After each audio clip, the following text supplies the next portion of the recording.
বিচার বিভাগ নিয়ে হচ্ছে, বিশেষ করে সরকার সুপ্রিম কোর্ট সচিবালয় বিলুপ্ত করার পরে এই বিষয়টি আবার সামনে চলে এসেছে। বিচার বিভাগের স্বাধীনতা দূর বা ভবিষ্যৎটা কিভাবে দেখছেন? সবাই বিচার বিভাগের স্বাধীনতার কথা বলছেন, কিন্তু আমরা বাস্তবে সেই বিষয়টি কত দূর আসলে? গণতন্ত্রের ভিত্তি হইল সুশাসন। গণতন্ত্রের ভিত্তি হইল রুল অফ ল। এই রুল অফ ল এস্টাবলিশ করে কিন্তু বিচার বিভাগ। উন্নত বিশ্বে সবার আগে বিচার বিভাগ তৈরি হয়, বিচার কার্যালয় তৈরি হয়। কারণ মানুষ সহজাত স্বভাব, তারা অন্যায় অবিচার করবে, দোষ ত্রুটি করবেই। সুতরাং দোষ ত্রুটি করলেই তারা আইনের আওতায় আনবে, আইন দিয়ে নিয়ন্ত্রণ করা হয়। এখন আপনি একটা দেশ টিকে থাকে তার অর্থনৈতিক কাঠামোর উপরে। অর্থনীতি তছরূপ করবেন তো আপনি আইনের আওতায় যাবেন। আর আমার দেশে অর্থনৈতিক কাঠামো ধ্বংস করছে সমস্ত নির্বাচিত রাজনৈতিক দলগুলো টাইম টু টাইম। পতিত সরকারে যে চলে গেছে, কি করে চলে গেছে আপনি আমি সবাই জানি। সুতরাং এই যে আপনি টাকা পাচার করবেন, দুর্নীতি করবেন, বেআইনি কর্মকাণ্ড করবেন, সেটাকে নিয়ন্ত্রণ করে একমাত্র বিচার বিভাগ। সেই বিচার বিভাগটাকে যদি আপনি আপনার অধীনস্থ রাখতে পারেন, তাহলে আপনার সোনায় সোহাগা। না হলে আপনার আজকের যে সমতাসীন দল, সে জুলাই সনদ বাস্তবায়ন অনেক পরের কথা বলি আমি। আপনি নিজের 31 দফার মধ্যে আছে বিচার বিভাগের জন্য পৃথক সচিবালয় করবেন। সেই পৃথক সচিবালয়ে অন্তর্বর্তীকালীন সরকার করে গেল।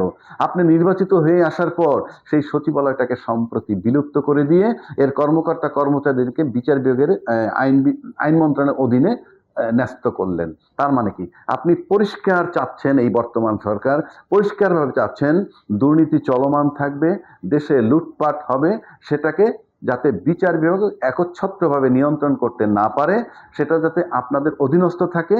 যেই বিচার বিভাগ যদি আপনার নিয়ন্ত্রণে থাকে, তাহলে আপনি দুর্নীতি করে পার পেয়ে যাবেন, যেমনি বিগত সরকার পেয়ে গেছে।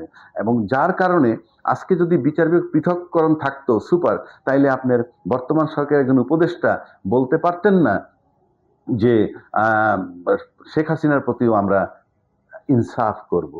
তার মানে আপনি কি বুঝাইতে চাচ্ছেন? একটা রায় হয়েছে তার বিরুদ্ধে, তাইলে এই রায়টা কি সঠিক হয় নাই? নাকি সঠিক হইলেও আপনাদের ক্ষমতা আছে সেই জাজমেন্টটাকে উল্টে দেওয়ার, তার সহায়তায় যদি সে কখনো ফেরত আসে এবং এসে যদি আপিল করে, উনি বলছেন সে কথাটা, উনি যদি সে আপিল করেন, নিজেকে ডিফেন্ড করেন, তারপরে আদালতে যদি সে নির্দোষ প্রমাণিত হন, তাহলে নির্দোষ প্রমাণিত হবেন, আমরা মেনে নিব। আর নির্দোষ প্রমাণিত যদি না হয়, তাহলে উনি মৃত্যুদণ্ড নেবেন।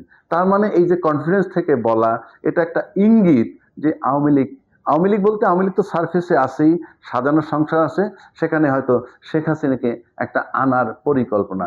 সেই পরিকল্পনাটা কীরকম? এনশিওর করে যে সে আসবে, অ্যাপিল করবে এবং খালাস পাবে। এইটাকে ইঙ্গিতে আমার কাছে মনে হচ্ছে। এবং তারই কথাটাই মনে হয় যে এই সরকার যে ক্ষমতা আসলো, তাদেরকে অনেক কথা আছে। এই সরকার প্রধান আসার আগে বলছিলেন, আমি দেশে ফেরত আসাটা আমার একার উপর নির্ভর করে না, অনেক কিছুর উপর নির্ভর করে। সেই অনেক কিছুর ভিতরে যে এরকম কোনো ব্যাপার আছে কিনা, নয়তো ওনার উপদেষ্টা, তথ্য উপদেষ্টা কেন বলবেন শেখ হাসিনার প্রতিও আমাদের ইনসাফ করা হবে?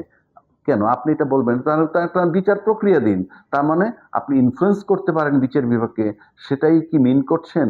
নাকি কোনো বার্তা দিচ্ছেন কাউকে দেওয়া, যাদের কাছে প্রতিশ্রুতি ছিল, এমনি কাউকে বার্তা দিচ্ছেন কিনা?